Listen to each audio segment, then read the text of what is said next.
Well, good afternoon and welcome to everyone to our Schwartz Center Virtual Compassion Action Healthcare Conference. I'm Dr. Beth Lown, Chief Medical Officer of the Schwartz Center for Compassionate Healthcare. And on behalf of all of us here at the Schwartz Center, we're very, very excited that you have joined us for this special session today. Please join me in welcoming Sam Chase. Sam is the lead facilitator and curriculum designer for the RISE program at Kripalu Center for Yoga and Health. The RISE program is anchored in the science of mindfulness, as you will see, and positive psychology, and it's designed to support clarity and resilience. Welcome, Sam.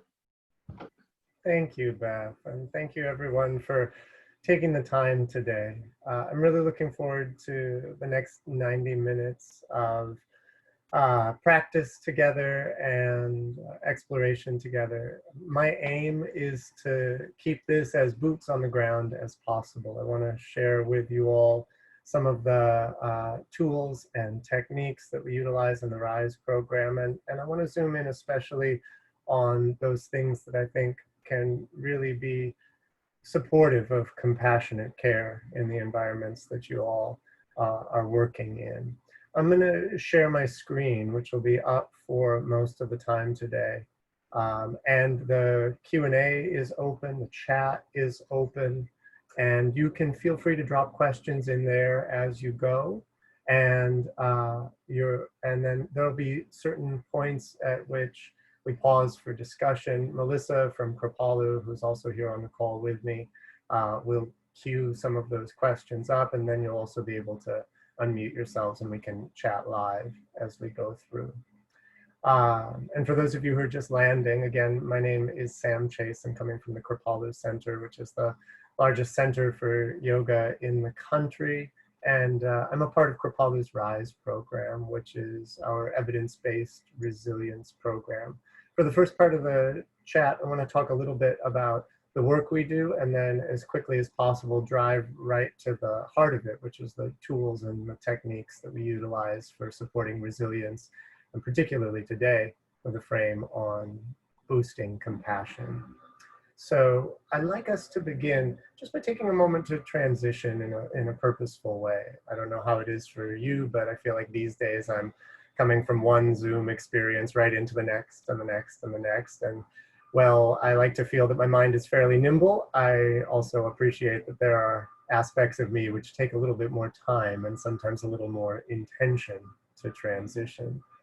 So I actually want to begin with an experience that we call a centering. It's a moment really just to shift gears, a simple way of kind of helping the whole system to land and be in one place with a sense of purpose. So if you'd like to join me, you're welcome to close your eyes, or if it's more comfortable for you, you can keep an open focus anywhere you like in the space around you. And we'll start just by taking a deep breath in, and then letting go with a sigh. And if that felt good, we'll take that 2 more times. Big inhale. Letting go with a sigh or sound. And then 1 more time, you might imagine this is your deepest breath of the day so far. And then an effortless exhale.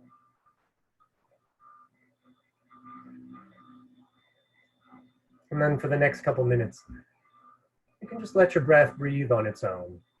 As much as you can, let the inhale and the exhale come and go at their own pace, just like they do thousands of times every day. Take a moment to scan through your body and see if there are any places where you can relax a little bit. So you might check in with the popular spots like the jaw and the shoulders. See if you can adjust in any way that allows the ribs and the belly to relax so that the breath can flow through a little more easily.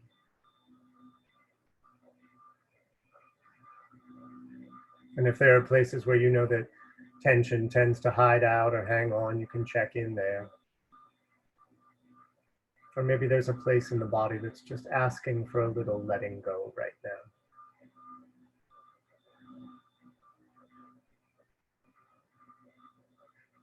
And see if you can allow this process of conscious relaxation to start to encourage your attention to come inside for a little while. Start to notice the sensations that are present in your body right now. You might become aware of external sensations like the temperature of the air and the touch of clothing on your skin.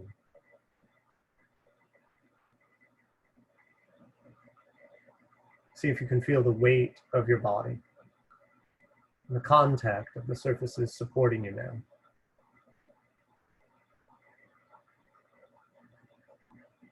And maybe you can even tune into deeper sensations like the feel of your breathing or the pulse of your heartbeat.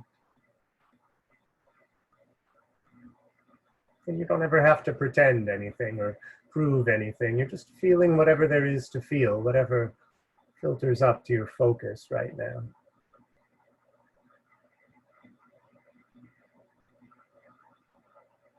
And as you allow sensations to continue to circulate, see if you can get a sense of what it's like inside the mind. Maybe attention settles easily into the body. Maybe it's drifting out into the day.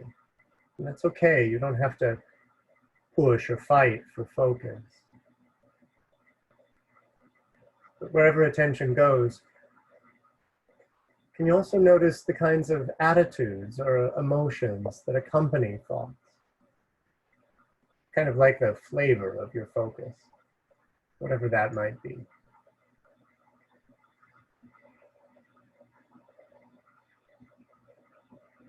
And allowing these things, allowing body and breath and mind to just be as they are for now.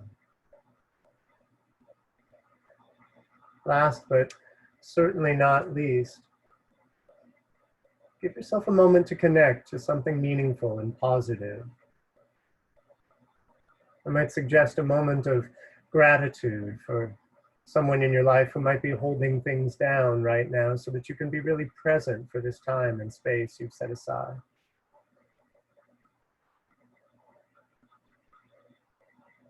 Or just something enjoyable and nourishing in your day. And let that moment of meaning, wherever you find it, however you feel it, let it have your full focus for just now.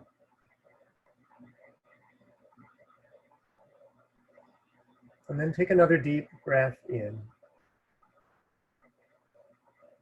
And let it go with a sigh.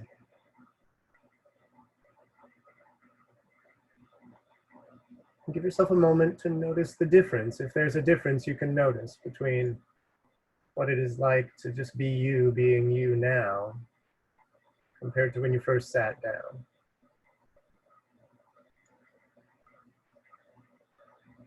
And as we turn attention back toward our time together, you can open your eyes if they've been closed. You can let the body stretch and move. Welcome back.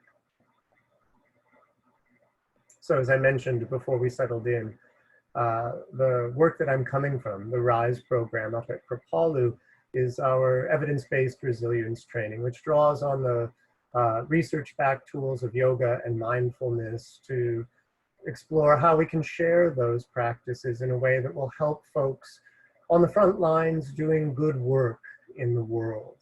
And this program really has three pillars of support. The first is a pillar of practice, 45 years of tradition and history and wisdom that we've cultivated at Kripalu Center, drawing back thousands of years into the practices of yoga and mindfulness. And for us, as we take that work out into the world, as we engage with communities that are really data-driven as they seek to make a difference, it's also important to have a leg of our work in the world of research.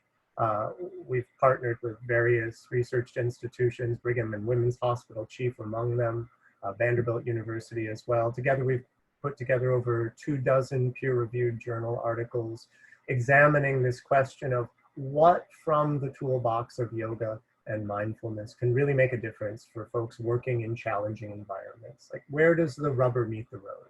And how can we share and deliver those practices in a way that's going to give you, for lack of a better phrase, the most bang for your buck? Because I can certainly appreciate for many of you, time is of the essence and a critical resource, and there may not feel like there's much to spare. So our research is really centered around questions like that. What can we draw on that's going to be effective and impactful and easy to implement? And the last pillar of support that is in the RISE program are folks like all of you.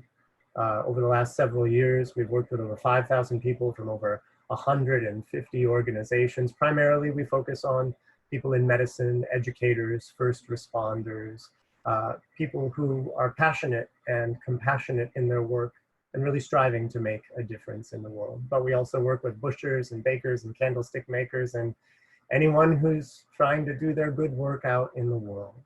And the refrain of our program, the piece we keep coming back to again and again, is this question of how we build resilience. Because of course, there are aspects of resilience, as many of you I'm sure know, that are genetic and circumstantial or environmental. But there are also elements of resilience that we can influence over time. This list on the screen now is drawn from work compiled by the APA, and they enumerate a few different factors that we can change and influence that will help build and boost our resilience.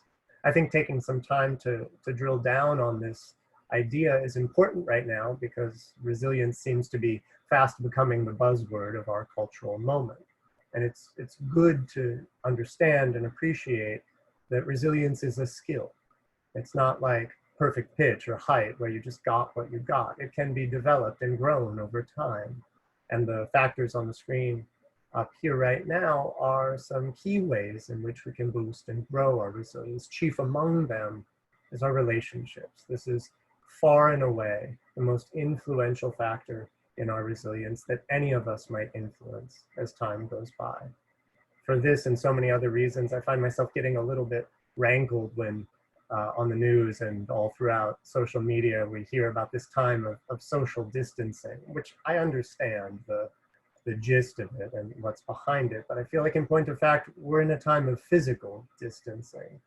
And that makes it all the more critical that we become creative and deliberate about the ways that we connect to each other socially, because it's the quality of these social connections that provides such a vital factor in our resilience and well-being. And of course, things like our positive sense of self-awareness, our self-concept, our ability to see our strengths, our ability to plan and communicate, our ability to chart the course ahead and then revise that and to draw our tribe in to help support us in making a plan for that rocky future. These are also critical aspects of our resilience. But it's this last piece, our capacity to manage strong feelings, that I really want to zoom in on for our time today. Because in a sense, this is the most granular aspect of our resilience. It happens moment to moment, instant to instant. And in some respects, it's the aspect of our resilience that all of us have the most agency or influence in. In the RISE program, we describe this as our capacity for staying centered. Some of you may know it also as our capacity for self-regulation, our ability to monitor and manage our feelings and our thoughts and our behaviors so that how we are in a moment matches not just what the situation asks for from us, but also matches our intentions, reflects how we want to be in those critical moments of our lives. This core concept of staying centered is kind of like the axle around which all of the work in the RISE program spins. And every single tool and technique, everything we do is in some way pointing back at our ability to build this core skill of staying centered. And one of the good news pieces for us is that in the research that we've done over the last decade or so, we found that we can build this in significant ways. For those of you who don't like to look at a 3-bar graph after lunch, I apologize, but I only brought one today. I have several, but I just picked one because this is a mixed cohort that came into the RISE program for several days. And we saw them coming in as self-reported perceived stress levels just a little bit above norm. And at the end of the program, they came out with a really significant reduction. Now, this is exactly what we would expect. Frankly, you know, if you go up to Kripalu Center and have someone cooking you wholesome and nourishing meals and cleaning up around you, and you have the bucolic backdrop of the Berkshires to keep you company, if we didn't see a drop like the one you see in the second bar, we should all shut our doors and reconsider what we're doing up at Kripalu. It's actually the third bar that means the most to me, and the one that was most encouraging for us in this work, which suggests that as folks take up these tools and these practices and weave them into the rhythms of their daily life, they're making a difference that's not only significant, but sustainable, to the tune of about a 32% reduction in perceived stress. Now, it's important to acknowledge this is self-report. I mean, these are well-validated surveys, but you know, no one's taking salivary cortisol levels of folks in this research. So on the one hand, that's a less robust data set, but on the other hand, I would argue it's the data set that we actually ought to care about, because I would imagine no one on the call right now has any idea what their salivary cortisol level is, but all of us can probably say quite a bit about how it feels to be in our bodies, to go through our day, and the level of stress that we're under. And for us, it's important to see that we can make changes that are sustainable, and that these tools translate into behaviors and actions that will last as time goes by. With other cohorts, we've seen similar results in perceived stress, mindfulness, resilience, self-compassion in particular, again, reducing or adjusting and sustaining in significant ways. And we now have groups that we're following 6 months, even a year out. So I think it's important at the front door to share with you a little of the data behind these practices. And over the course of the next hour or so, we'll be drawing in broader data from the field of contemplative neuroscience and the research around yoga and mindfulness. But to get right to the heart of it, I feel like part of my job is always to have a conversation about the thing no one really wants to talk about, which is stress in our lives, because it's not a pleasant topic. It's like the partner we're all dancing with, but no one really wants to embrace, because we all know the risks that stress brings and the ways it hampers our ability to do good work in the world. It diminishes learning and memory and creative thinking. It brings a kind of rigidity to our decision making. The research that's in the bullet point here refers specifically to our decision making around risk. You know, we all have a certain profile for risk in different scenarios. In some scenarios, I might be really risk averse. I really play it safe. In other scenarios, I might be rather risk seeking. I'll put it all on red, spin the wheel, and just see where it lands. What we see is that a mind under stress tends to become rather rigid around our dispositions. If I'm in an environment where by default I'm rather risk averse, but something about this scenario is actually asking or requiring me to make a calculated risk, it's less likely that I can make that appropriate leap if I'm under stress, because my disposition is pulling me in the other direction, and vice versa. The same is true of our capacity for creative thinking. A mind under stress tends to run the same routines that are well entrenched and automatic. This is one of the reasons why so much of the work in medicine thrives and relies on extensive protocol, because you all know better than I, in those environments, there's no time to sit and think. We have to know and go. And those protocols that instill in us the ingrained habit of making the correct behavior in the correct scenario are vital to that kind of work. But at the same time, you know, I'm working right now with nurses at Brooklyn Hospital who've been on the front lines of COVID here in New York and in my community. And every single one of them has told me a story about having to do something radically different than the way they were used to doing it in the last few months. And if we want an access to that kind of creative problem solving, if we rely on our ability to zig when every other day of the week we might have zagged, and for very good reasons, but if we need that resource to be fresh and alive for us, we need to have a good toolbox for managing and moving through stress in a skillful way. And this last piece, the ways in which stress hinders our capacity for compassion and helping behavior, I want to put a bookmark in that because we're going to zoom in on it quite extensively later on. But for now, I think it's important to note, at least when we look at the research and behavior around stress, this is actually one of the first doors to close.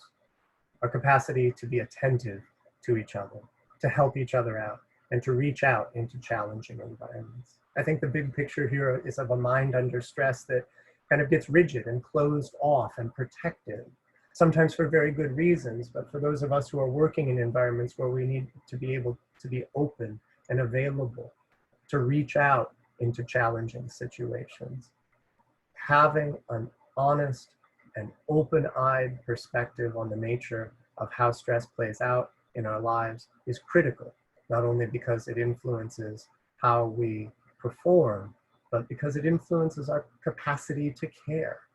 And a lot of the research in the field of burnout, I remember when this work sort of started to balloon, the notion was, burnout leads to this atrophy in our capacity to care. But I'm seeing now a real sort of counter surge or another side of the coin being articulated, which is to say, if work becomes overwhelming, we don't tend to feel stressed about things that we don't care about. And a lot of folks are leaning into the idea that this reduction in care and compassion that we see in fields where burnout is endemic may not actually be a result of the burnout so much as it's a self-protective defense mechanism. Consciously or unconsciously, I may start to care less because it makes the burnout be less draining and fatiguing. It makes the whole environment hurt less. Whatever the case may be, whatever the directionality of that interaction and however complex it may be, all of us who work in intense environments need to know this landscape well, though it may not be pleasant. That being said, I think if we get to know the landscape of our own stresses, there are some surprises to be had in there because it's not an unqualified bad. Though I feel like this is most often where a lot of stress management programs stop the conversation. Stress is bad. It will mess up your mind. It can harm your body, and you ought to have less of it. And if you don't, sorry. But I think if we want to hear the other side of that story, we actually have to kind of follow the narrative back to where this connection between stress and ill health started to evolve and emerge. Because this is, second nature to all of us now, but once upon a time, it was relatively untested theory. And in the 1960s, two psychologists, Thomas Holmes and Richard Rahe, got together to kind of probe this connection and see what they could find. They developed an inventory that's still in use today called the Holmes and Rahe stress scale.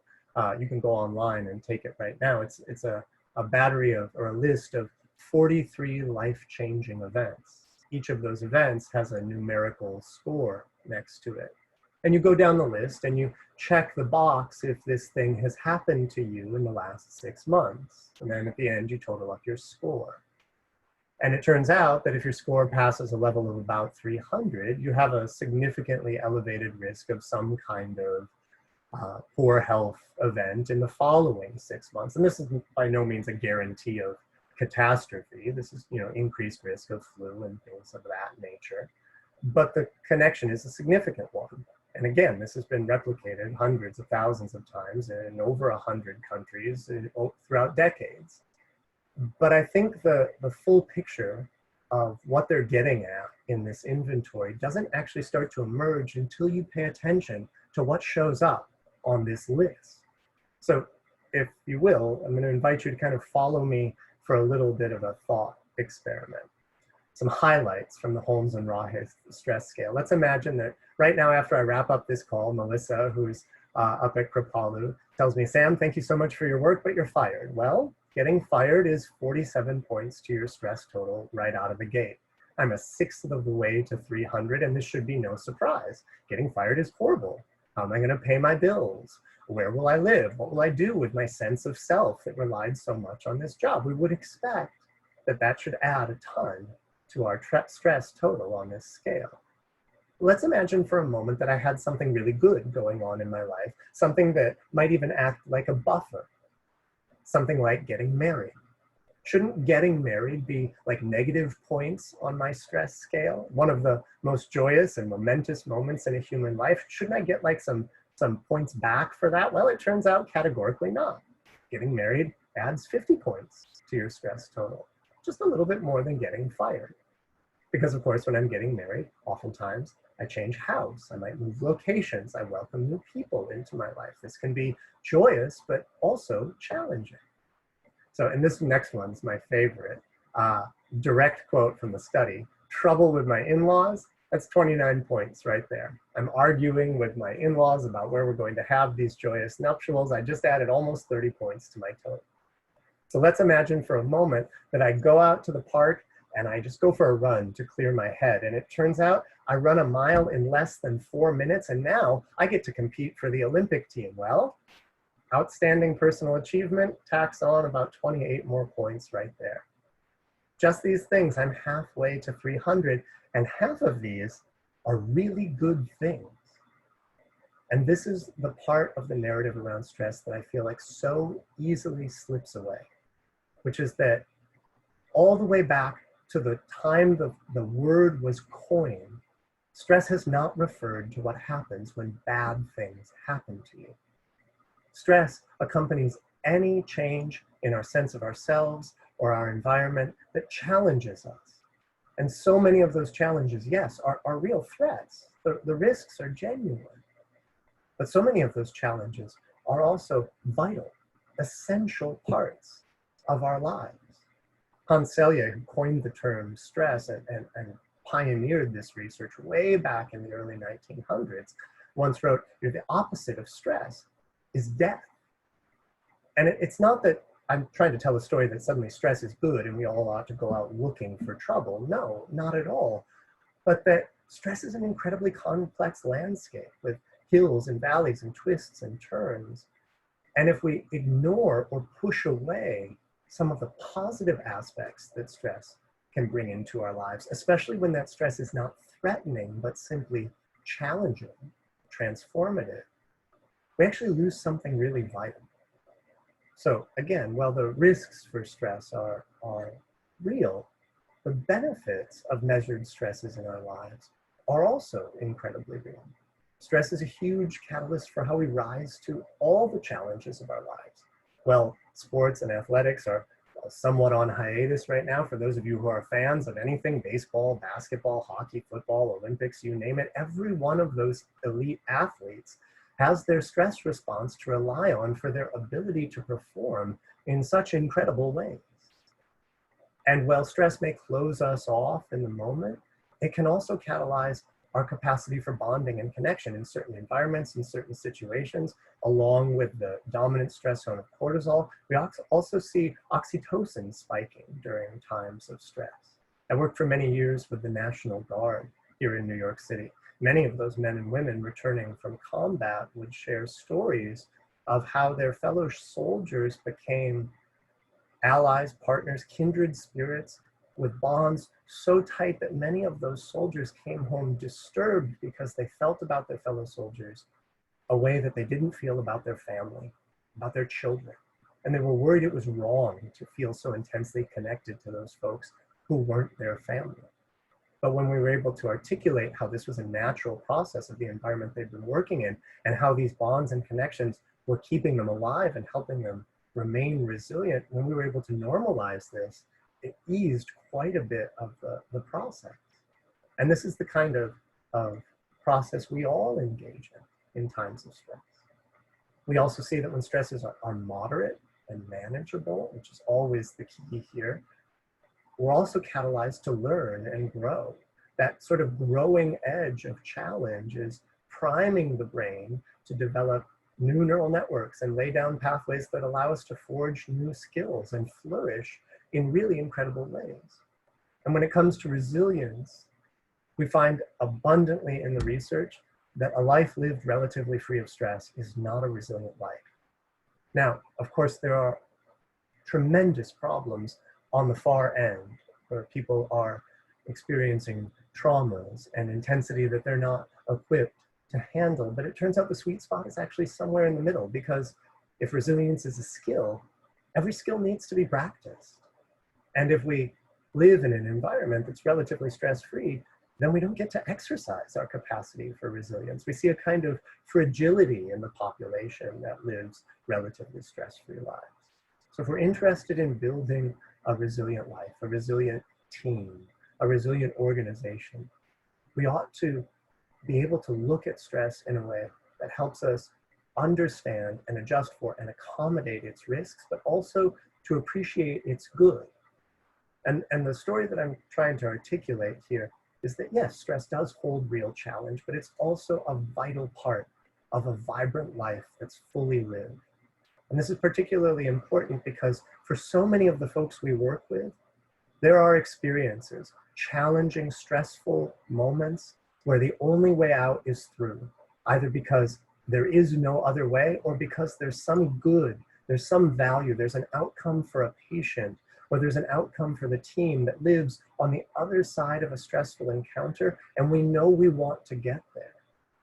But if the only story we have is that stress is bad and I have to avoid it, and yet at the same time, I'm trying to get through this experience, it's like we end up driving with one foot on the gas and one foot on the brake.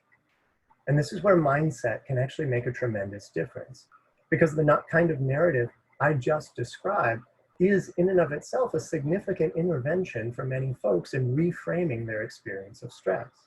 And Alia Crum and her colleagues at New York University have done a lot of work around how mindset and stress response interact. And in their research, they found that when we walk into stressful encounters with this closed narrative of stress is bad and it will harm me, period, full stop, what we tend to see is an exaggerated cortisol response that takes a longer time to resolve. But when we come into those moments with a more nuanced perspective, yes, there are risks, but there are also possibly opportunities.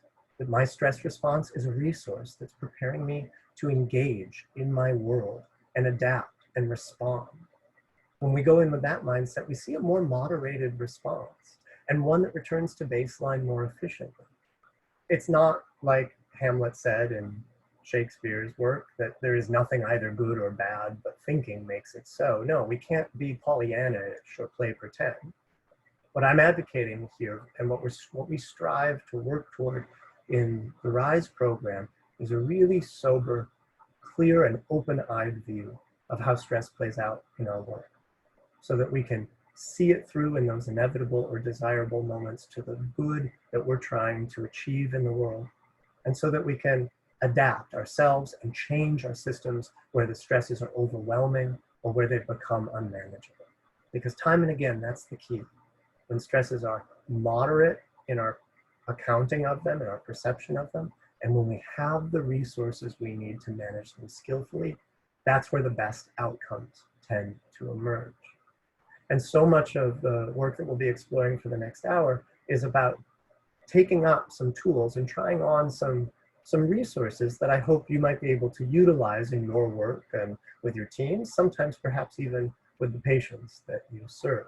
And I want to talk a little bit about how we kind of break out this work. So in the RISE program, because everybody has to have their own jargon and their own special acronyms, we talk a lot about the 3 C's for staying centered, which we call calm, clarity, and connection.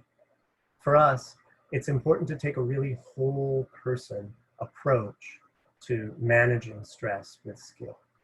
And we always start with the body.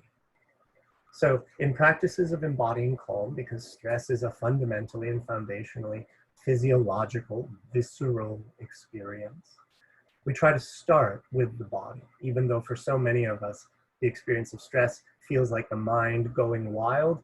We found that it's hard to just think your way out of that box that so many of us get stuck in. And so our primary tools in embodying calm are tools of breath. We try to befriend the breath, to work with the breath in ways that allow us to manage stress and continue to grow and thrive through challenge. What we talk often about in this portion of the work is how the hallmark of a resilient organism is a kind of dynamic balance in the nervous system. I'm alert when I need to be alert. I'm at rest when I need to be at rest. And that fluidity of autonomic function is what we're striving to find, not to be cool as a cucumber no matter what's going on. That sort of fantasy is not only impossible, it's incredibly problematic. No, we want to be able to spring to action when someone calls a code or when there's a crisis at hand. We want all hands on deck around us and inside us. But then when the crisis has passed, when there's a moment of relative calm, we want the system to adapt. And this is so often where so many of the folks that I work with, especially in the hospital environment, especially in emergency medicine, this is so often where the struggle is. Because we know that if we're in an environment where we have to be alert and on, sometimes for 12 hours at a stint with very little break, that fluidity of autonomic response is often compromised. The pattern I see often shakes out one of two ways. I'm on, I'm on, I'm on, I'm on, my shift ends, and either I go home and I can't wind down, or I go home and I just crash. And finding that middle ground, as I've described it, that fluidity can be especially challenging because this is the autonomic nervous system. It's designed to handle all of its stuff unconsciously and automatically. It can feel like we don't have a doorway in to influencing that. And in many respects, we don't. But there is one window that we can open up. And through that little window, we can shine a lot of light in. And that's through the breath. Because of course, for most of us, most of the time, the breath just goes about its business. Tens of thousands of breaths in a single day. You don't give any of them a second thought. You really don't give most of them a first thought. But anytime you choose, you can take a deep breath in, and you can let it go with a sigh. In doing that, you consciously reach in and put a hand on a steering wheel that otherwise drives on autopilot for most of the day. And that ability to intervene at the level of the breath can have profound consequences. Research around slow, deep breathing practices has found they're an excellent way to increase parasympathetic tone and vagal response. The research has kind of converged around this metric of about 6 breaths per minute with an exhale of about twice as long as the inhale. I always include it when I'm talking to folks in medicine because I know the mind often goes there, like what does the data say? And while we do have data on what kind of breath pattern is likely to yield a maximum parasympathetic tone, that data for you and I is actually largely irrelevant because I'm not a sample size of 200, I'm a sample size of 1. And the only breath I gotta breathe is mine. And because most of that breath happens automatically, breath is one of the most ingrained habits we ever come to acquire. It's the first thing we do when we show up on this earth. It's the last thing we'll do before we go in some respects. And in between, millions on millions of breaths are just kind of running on their own track. So I think it's really important if we want to go in and play with those patterns to do so with a measure of care and a measure of respect. So the practice that I'd like us to play a little bit with today is one we call the complete breath. And quite simply, the complete breath is just slow, deep, comfortable breathing with all the emphasis on comfort. Because what we've found in practice is that as soon as we latch on to a number or a metric that's objective or outside ourselves, for some folks, by dint of coincidence, that'll fit like a glove. For other folks, that's not going to fit well at all. And if we try to adjust the pattern of the breath in that way, it might feel like the gears start to grind. I might become breathless or anxious. I might feel like I'm ending up in a place totally opposite of the address I was intending to visit when I took up this practice. So I actually want to encourage you, as we practice this together, to lean into the element of comfort, to the subjectivity of it all. And I think this is important because in approaching a deep breathing practice in this way, we're not only working with the autonomic nervous system in a way that's skillful, but we're also creating a responsive and compassionate relationship to our own experience. I want to encourage you to be more interested in adjusting and accommodating your own felt sense of comfort than you are in hitting any particular count or rhythm. And as we go through it, I won't be keeping any count for you to try and track or follow. So there's no gold star or bonus points for making your breath just a little bit slower. And if you're breathing a breath that is deep and slow and really feels comfortable in your body, there's no better breath for you to be breathing in this experience. So what I'd like to do, and I don't see any questions in the chat or in the Q&A, but I want to pause to check in because in just a moment, we'll explore this a little bit together. But before we do begin, I want to ask if there are any questions or reflections because I know I just buzzed through a whole ton of content. So I'm going to take a breath and a sip of water. You can feel free to raise your hand if you want to chat live or type a chat in the Q&A or in the chat box.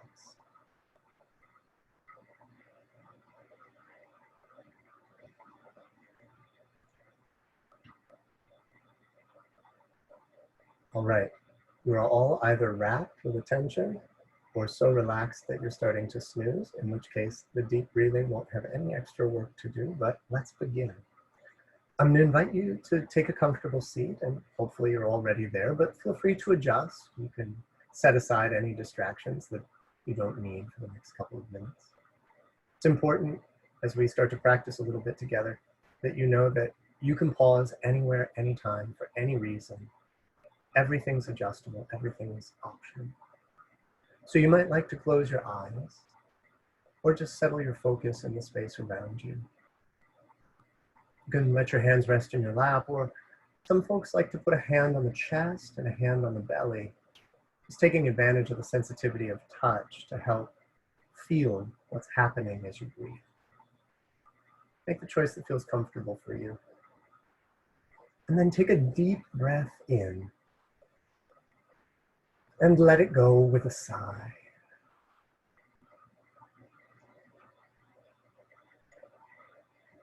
That's sighing, which is a reflex action we do about every 5 minutes, but even when we do it deliberately, kind of trips a variety of stretch receptors around the tissue of the lungs. It's a nice little reset button for the autonomic nervous system.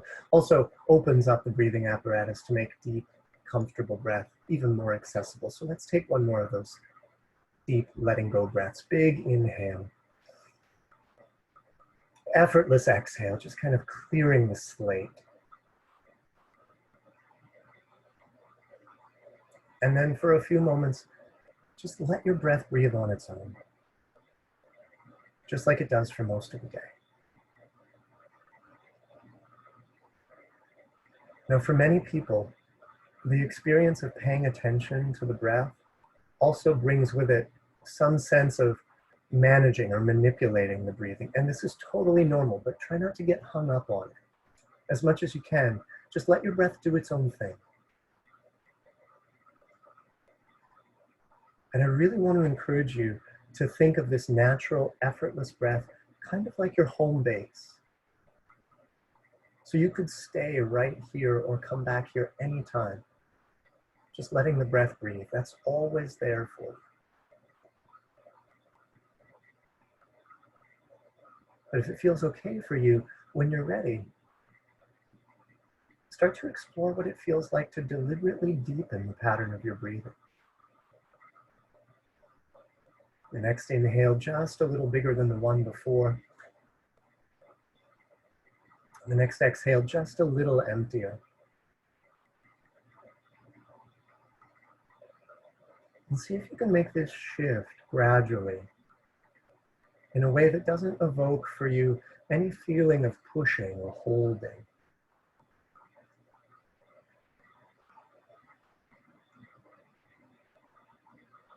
Staying attuned to your own felt sense of comfort, rather than trying to make the breath as deep as possible.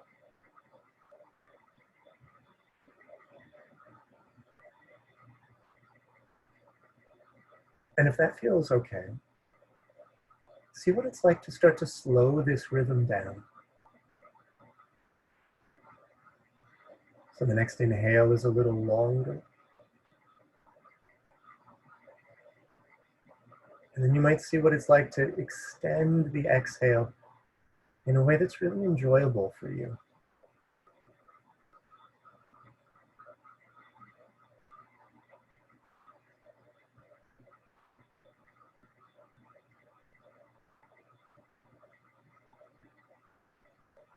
And you're free to adjust moment by moment, breath by breath. So you're never locked into a rhythm.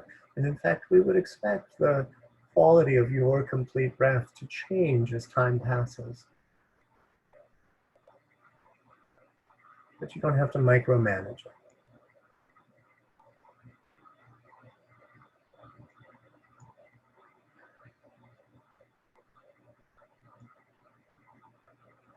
For some people, it can be really helpful to have a kind of organizing idea or a guiding image in the mind's eye. And if it's helpful for you, you might feel or imagine the inhale filling you from bottom to top,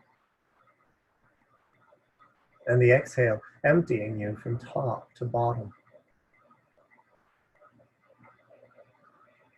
Feeling and imagining the movements of the inhale through the belly and into the ribs,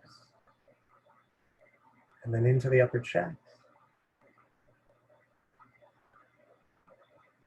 And then feeling and following the letting go of the exhale through the chest, and then the ribs, and then the belly.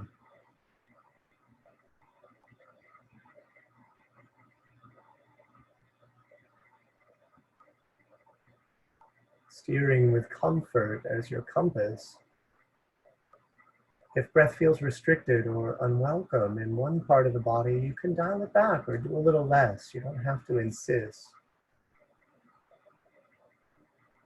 And if the feeling of breathing is really enjoyable, you might adjust to accentuate it in a certain part of the body.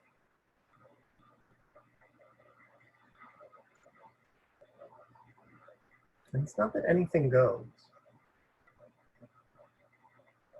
It's that there's an intimacy to this pattern that only you have access to.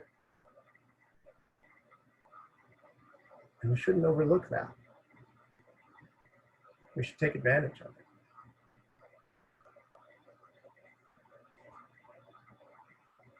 So for another few moments, feel your complete breath.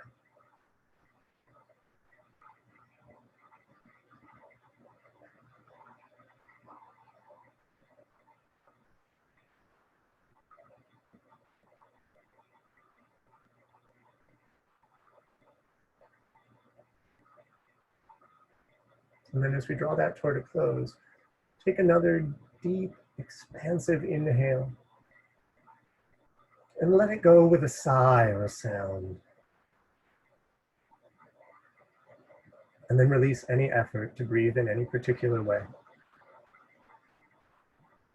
Give the breath back to that automatic aspect of the body. And notice what there is to notice, especially if there's a change between now and when we settled in a few minutes ago. And if there is a shift, however subtle or significant, just give yourself a moment to consider where in the rhythms of your day you might benefit from a feeling like this one.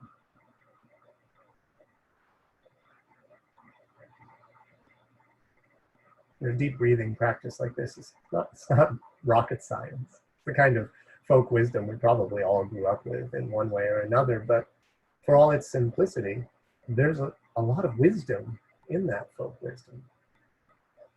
If your eyes have been closed, you can open them again. Welcome to stretch and move, shake the body out if it feels a little stuck or still. In the research surrounding deep breathing practices like these, we see a surprising degree of utility. Several years ago, a study went into a group of refugee villages, folks who were survivors of the Southeast Asian tsunami. Almost 100% of the people in these communities was exhibiting aspects of PTSD.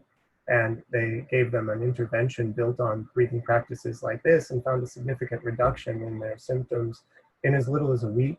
That sustained for 2 months and then 6 months. Similar research has been utilized with veterans returning from combat in Iraq and Afghanistan, and with similar techniques, they're seeing sustaining differences in their PTSD symptoms and their readjustment to civilian life, lasting 1 year, even 2 years out.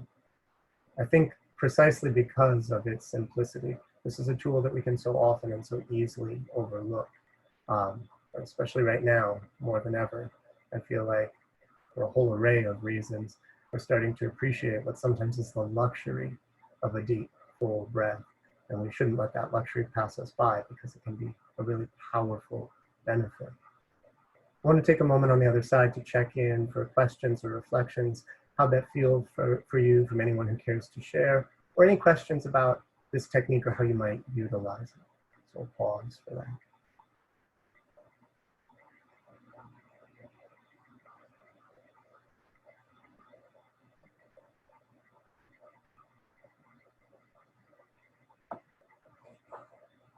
All right.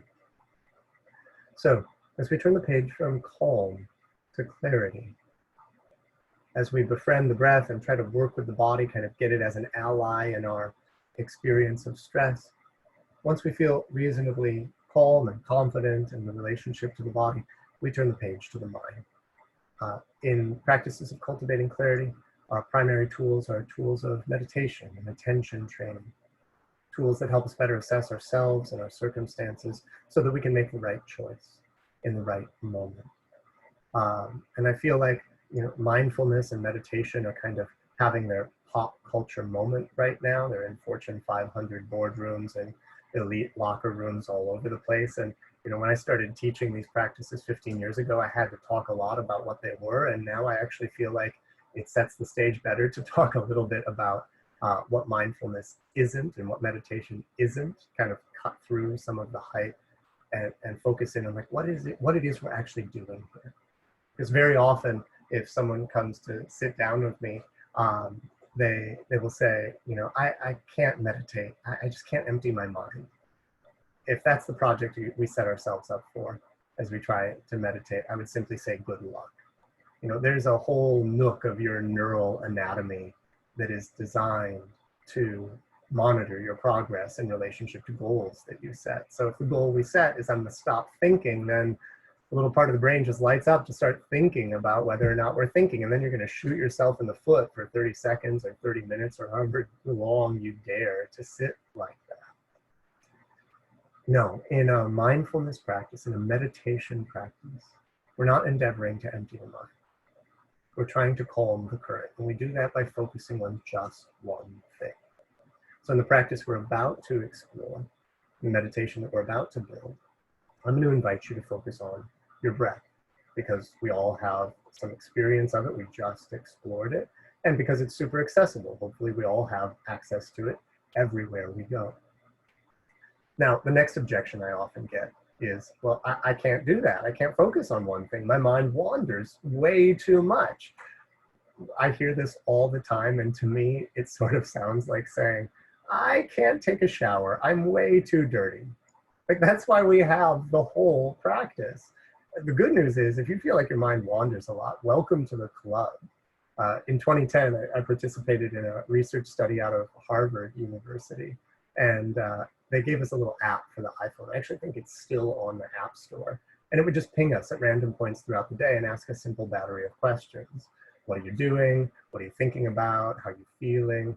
And one of the results of that research, then they had a pretty big set of folks. It was like 5,000 people in over 80 countries. On the tail end of that, after they crunched all the numbers, they found that we're thinking about something other than what's going on right now. Our minds are wandering about 47% of the time, which means if half of you are actually listening to me, I'm beating the odds by just a little bit. And even more interestingly, what they found is when our minds are wandering, we tend to be less happy than when we're focused on what's happening in the present moment. That difference wasn't astronomical, but it was a significant one. And of course, a capacity to have a mind that can move through time and space is vital.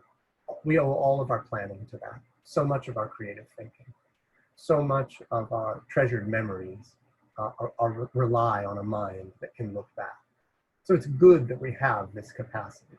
It's not a bug, it's a feature, and quite an essential one. Some would argue one that makes us uniquely human. But the ability to have a mind that's comfortable in the present moment is equally essential. And that's what a mindfulness practice is all about. We're training attention to sit in the present moment on purpose with an attitude of non-judgment or an attitude of openness or curiosity.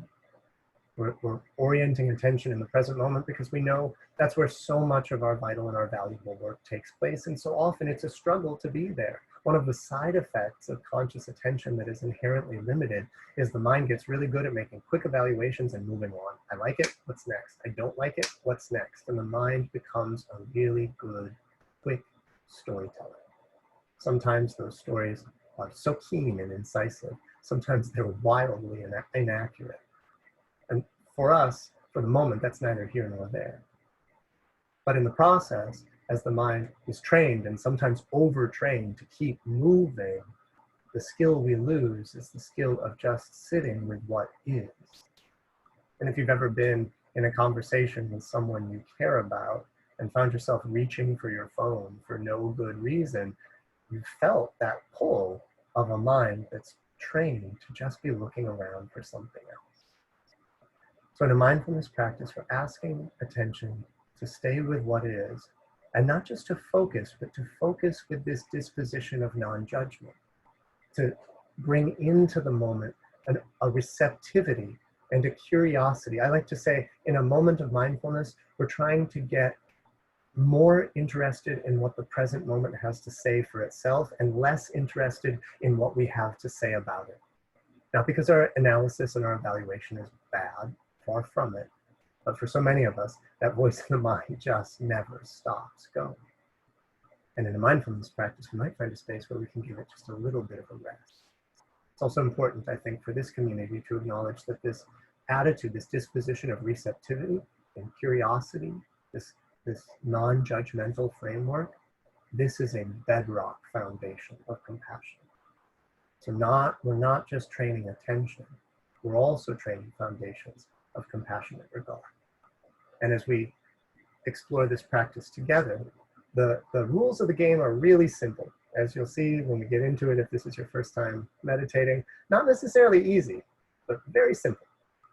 Choose a focus. I'm going to suggest the breath. If breath doesn't feel like a good focus for you, you can focus on anything in the space around you, the feel of your feet on the floor, or the sounds coming and going. So the object is not so important. The relationship we create to it, that's key. Whatever you choose, whether it's the breath or another, you give it your full attention. And then when the mind wanders, and it will, you bring it back so kindly, so gently. And the good news is, if your mind wanders, that's not a problem with your meditation practice. That's your meditation practice at work.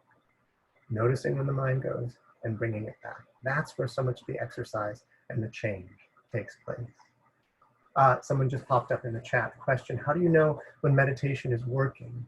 I found it difficult to meditate and think it is because I wonder if it's helping. I like to, in a practice of meditation, this was something one of my first teachers offered to me when I was driving myself crazy looking for results. My first meditation teacher said, it can help in the practice to suspend judgment because you're not looking for it to cash out necessarily with unending moments of deep, pure focus. You're looking for this practice to cash out in how you attune to the people around you, how you engage with the different aspects of your day.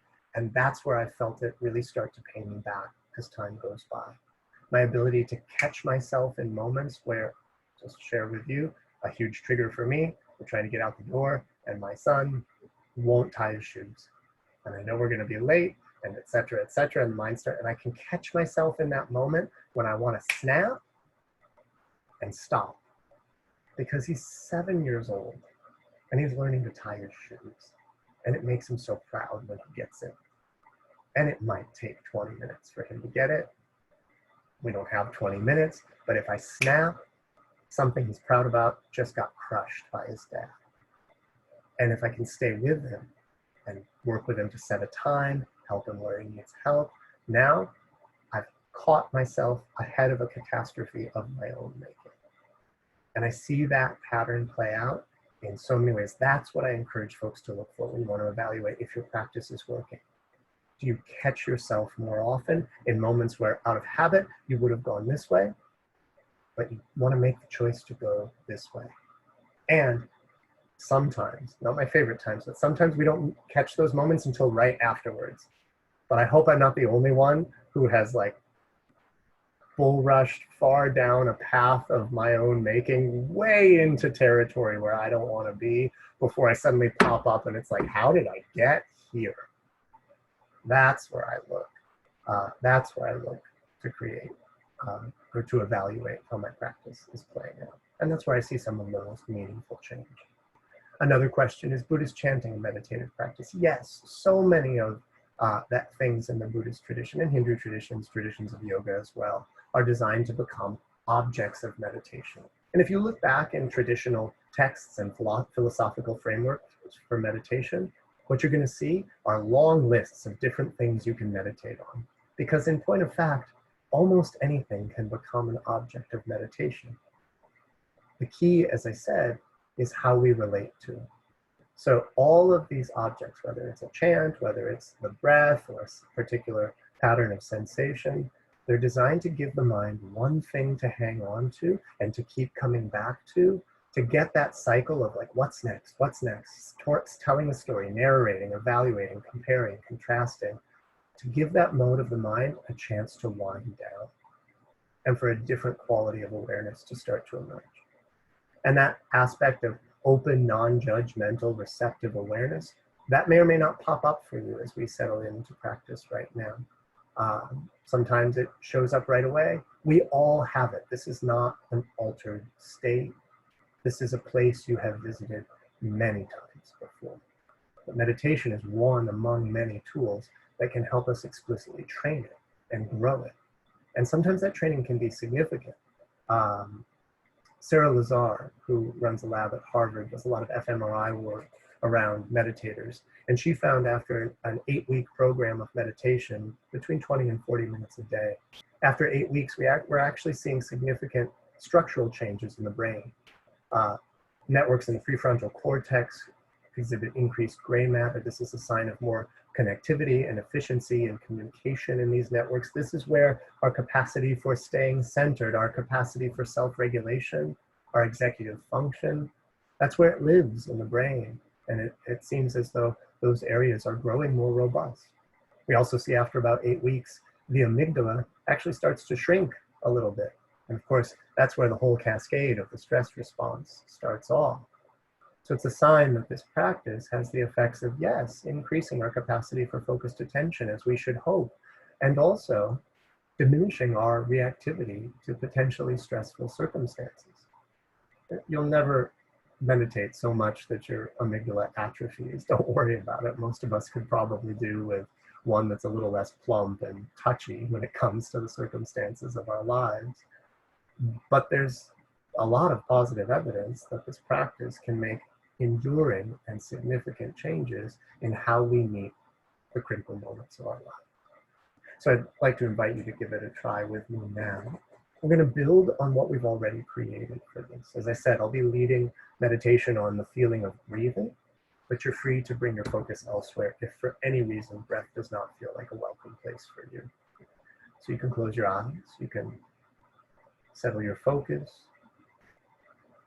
allow yourself to adjust, and know that you're always free to adjust. Take a deep breath in and clear the slate with a sigh.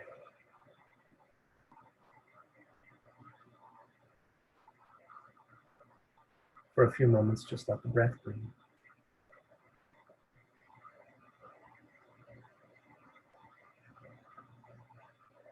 Knowing that effortless breath is always there for you.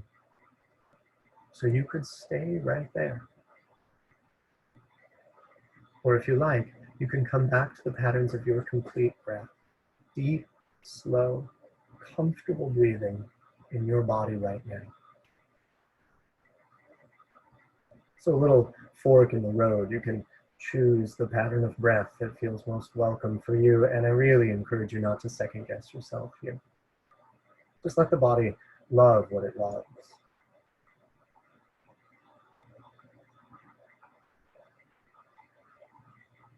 And then all that will add to that is an invitation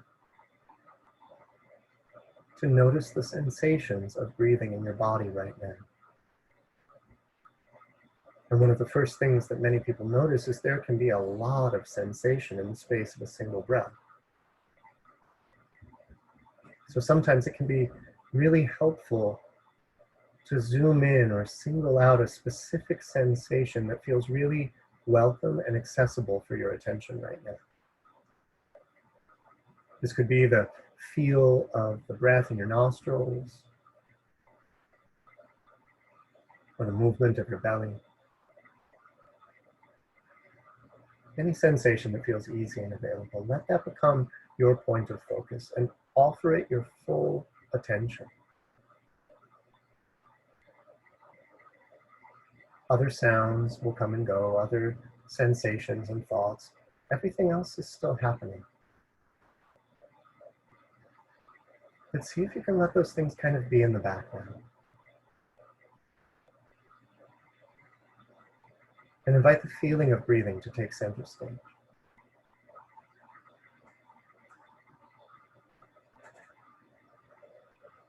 And if you do this, sooner or later, probably sooner, you'll feel that the mind wanders away, gets interested in something else. Again, this is not a problem. It's a chance to practice. And when you find that your mind has wandered, whenever you feel you comfortably can, invite your attention to come back to the feel of your breathing. You don't ever have to push or punish the mind. See if you can be kind in the coming back.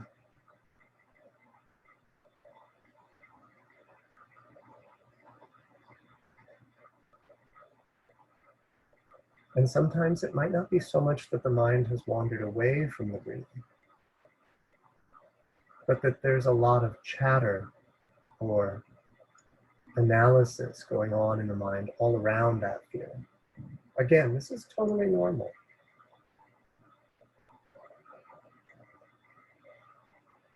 Like the mind might be describing the breath or making an image of it. Might be comparing it, wondering, is this enough? Am I doing it right? I like it, I don't like it. Totally normal, totally fine. But could you let that kind of story that the mind is telling about those sensations come into the background as well?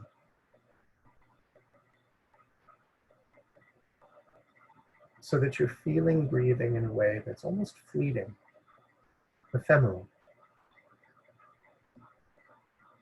You don't have to remember it, or describe it, or understand it. For just a minute, could you just be there with it, keeping it company?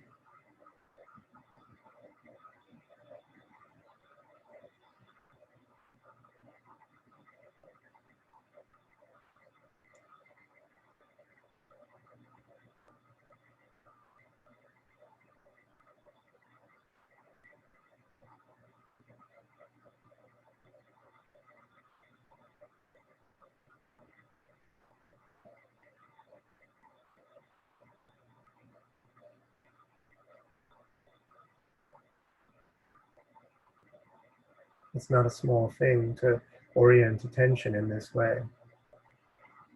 For better or worse, our conscious attention can basically be in one place at one time. It's one of the most precious natural resources any of us have access to.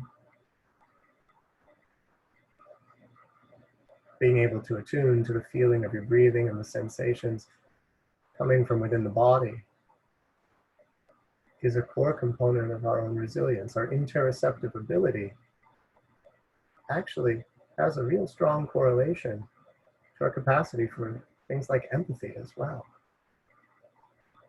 So this process of attuning to yourself is not actually separate from your ability to attune to others. They go hand in hand. But for now, let's let that be. Take another deep breath in. And let it go with a sigh.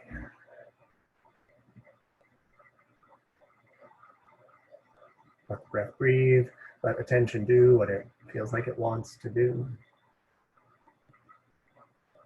You can open your eyes and tune back in. I'm going to take just a moment to check in if there are any questions or reflections before we turn the page to our final practice for today, which is the one I really want to give the most emphasis to.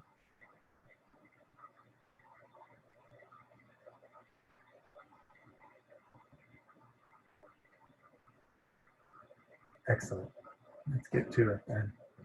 So the final of our 3 C's, deepening connection. This is how we work with our heart, with our sense of what matters most, through exercises and experiences designed to reinforce our sense of meaning and purpose in what we do, and to strengthen our social relationships. As I said at the outset, these ties that bind us are the most influential aspect of resilience that any of us has access to as time goes by.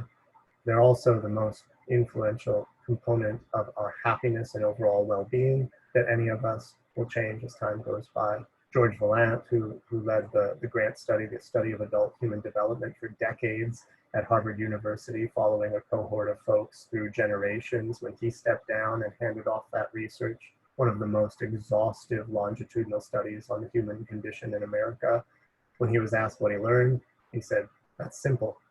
Happiness is love, period, full stop."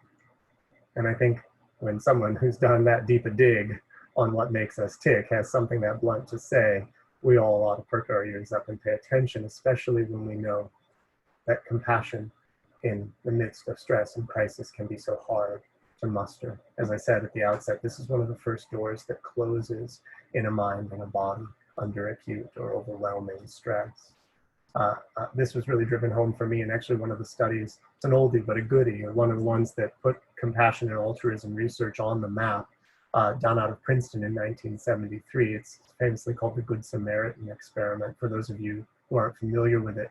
In a nutshell, they got a group of theologians at Princeton University, and at first split them into 2 groups. One group was going to go talk about jobs that ministers would be good for. The other group was going to go talk about the Good Samaritan parable from the Bible. If you're not up on your Bible stories, the Good Samaritan parable is a central story about how important it is that we help each other, especially those who feel like they're different than us, especially those who might even feel like enemies to us. Now, each of those groups was subdivided. One part of each group was told, you're going to go to this spot across campus. Here's a map.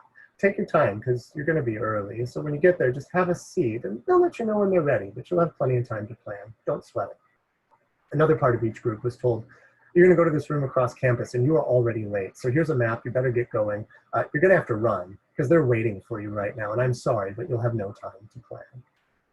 One by one, those young theologians went out down the same path, and unbeknownst to them, the researchers had planted a man on that path, moaning and coughing and in need of help. You literally couldn't miss him. And they hid in the bushes to watch what would happen. And I would love to tell you that those young seminarians who were training and holding in their minds the story of how important it is that we stop to help each other, I would love to tell you that they were the ones most likely to lend a hand, but that's categorically not the case. The only thing that influenced their helping behavior was how much of a hurry they were in. And of course, we all know how much it stresses us out to feel like we don't have enough time. In this study, they have anecdotal evidence of watching a person rushing down the path, getting ready to talk about the Good Samaritan parable, literally step over a man in need to go talk about how important it is to stop and help a man in need. I don't remember off the top of my head what road it is that's paved with good intentions, but when it seems we're striving for compassion, I don't think that road alone is going to get us there. And this is why right now more than ever, I find myself reaching for every tool in the shed when it comes to things that can help us develop this critical skill of compassion. And the one that we'll be concluding with today, one of my favorites for what it's worth, is a form of meditation called well-wishing. This relies on a series of repeated phrases, silent phrases that we repeat to ourselves breath by breath, meant to evoke thoughts of kindness and compassion. We can do this for ourselves. We can do this for loved ones, for challenging or difficult people. We can do this for all sorts of folks. And traditionally, this form of meditation is done in a kind of round or oneself and another and then another and then another. I'll walk you through it in more detail in a few moments. For those of you who are approaching this one with a little bit of skepticism, I want to say I was right there with you. When this was first presented to me, I thought, oh no, this smacked of like new age nonsense and magical thinking and a whole bunch of stuff I wanted nothing to do with. But this is the one I do every day now. This is the one that I have copied and pasted on my kids' doorway so that when I send them into timeout and they slam the door on my face, I see this message before I go charging in after them. This is the one that's made more of a difference for me than anything else, for what it's worth, from a guy you just met over the internet. But I want to talk before we dig into it about a little bit of what we see in the research around this practice, because as I said, it's fast becoming one of the most widely researched mindfulness and meditation practices. We see an increased evidence of self-compassion that starts to show up in as little as 10 minutes with people who are total novices. And it's a significant difference, and as time goes by, when people practice this over weeks, we see it becoming a sustaining pattern. We see reductions in social stress, in chronic pain, for reasons we don't understand. Like the mechanism isn't clear, but people who practice this meditation have significantly less low back pain when they're dealing with low back injuries. And it's not as though they're sitting around sending good vibes to their achy low back. No, they're doing the same reflection on self-compassion and compassion for others that we'll be doing. And yet somehow that seems to translate into a more manageable experience of subjective pain. All of this is nice for us if we choose to sit down and focus our minds in this way, but it's also good for the folks that we keep company with. We see increased evidence of compassionate behavior, increases in altruistic behavior. We now have the first small, but I would argue significant and growing research suggesting the ways in which this form of meditation can reduce implicit bias and discriminatory behavior. And you all know better than I the risks that come when those biases are allowed to take root in patient relationships. So this is a really pro-social practice, and it's good for us, it's good for those around us. And this, like meditation in general, as time goes by, can also create significant changes in how we meet and manage the experience of social stress. Because what so often happens in moments of intense social stress is we encounter someone suffering and it triggers in us an empathy response. And that empathy response can often get tangled up in our own stress response. Like to be with and identify with someone who is suffering can become uncomfortable for us and lead to a whole host of avoidant behaviors that don't necessarily help or care for that person who's really in need. But the fMRI research and the EEG research around meditators who use this form of meditation has shown a fundamentally different, almost hardwired response taking place. It always starts the same. It always starts with empathy.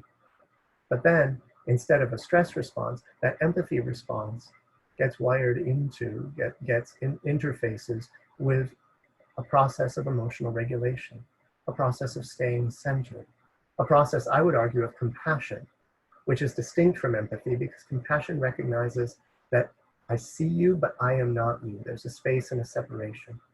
So I recognize your suffering, but I don't identify with it. And in that space, there's some power and some agency. I can be available to help and lend a hand. And what we see happening in the minds of meditators who practice this is when they encounter suffering, instead of leading to a stress response and an avoidant behavior, it actually leads to a reward response. Not to say that it suddenly feels good to see other people suffering, but that it feels good to be able to stay present for someone who needs our presence, and maybe even to be able to help and lend a hand. So I hope as we wrap up for today, you'll give this one a try with me, and I'll walk you through it now. Make yourself comfortable right where you're at. Eyes can be open or closed. I'll leave the phrases on the screen. If 4 phrases feels like a lot to hold in your head, you can absolutely pick just one and repeat that to yourself. It's not a script that you have to get stuck into, but at the same time, language is important. If there's another word or phrase that feels more genuinely evocative of kindness and compassion for you, feel free to make a skillful substitution. So, when you're ready to begin, take a deep breath in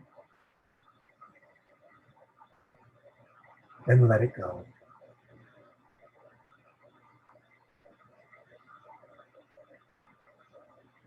Let your breath breathe. Let the inhale and the exhale come and go at their own pace, and trust that the body knows how to breathe for you right now. And you can let that continue, or if it feels like it would help you more, you can deliberately deepen the breath and find that complete breath pattern that we've been playing with.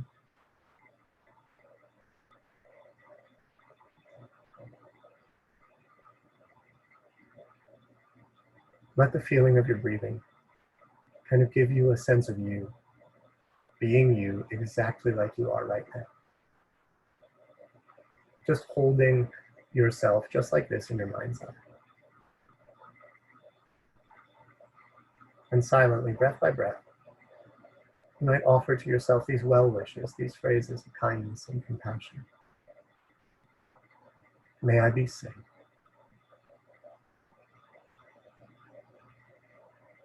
May I be happy.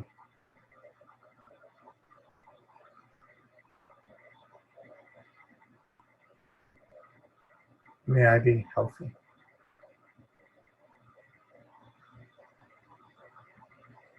May I be peaceful.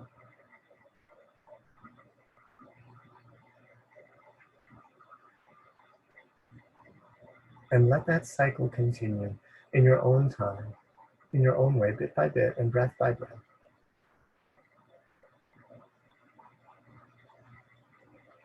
And importantly, as you continue silently to yourself, just know that you don't have to pretend anything or make anything happen.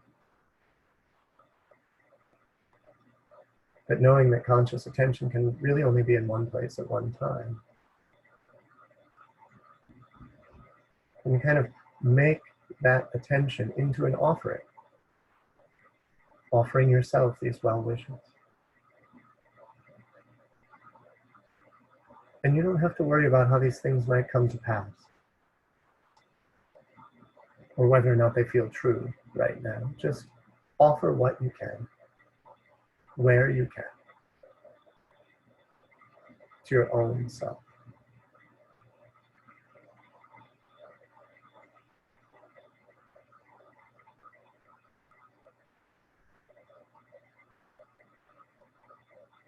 And know that the kindness that you give to yourself is not separate from the compassion that you offer out to others. It's not an indulgence or a distraction. It's a foundation and support.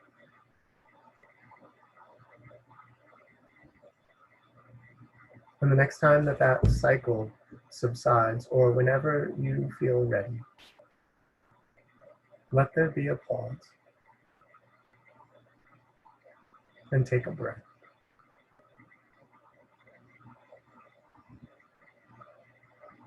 And then call to mind someone in your life who you'd like to offer some kindness to tonight. Hopefully there are so many suitable candidates, but don't second guess yourself. Just pick one, a lucky winner. And this person can be near or far or here or gone, but can you invite them into your attention, hold them in your mind's eye just as they are, or just as you imagine them to be.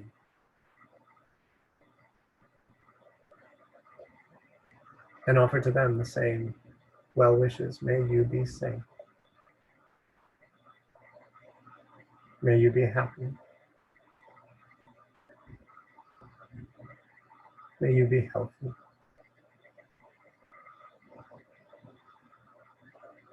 May you be peaceful.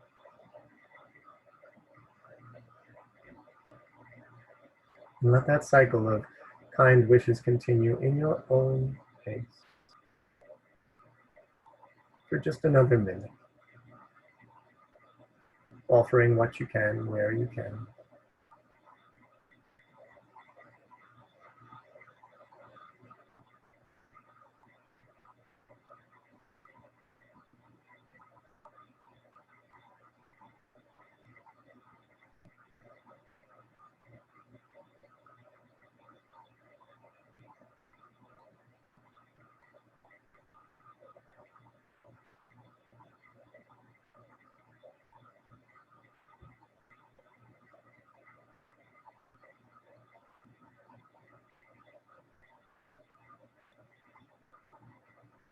And perhaps importantly here, allowing there to be space between so that you don't have to merge or take on whatever struggles might be present in this person's life.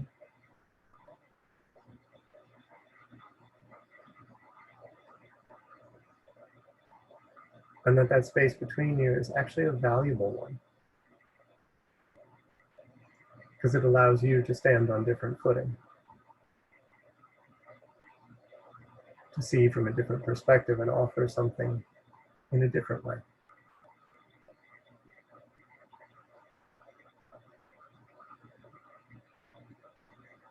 And then take a deep breath in. And let it go with a sigh. Come back to the feel of your breathing, the sounds and the space around you.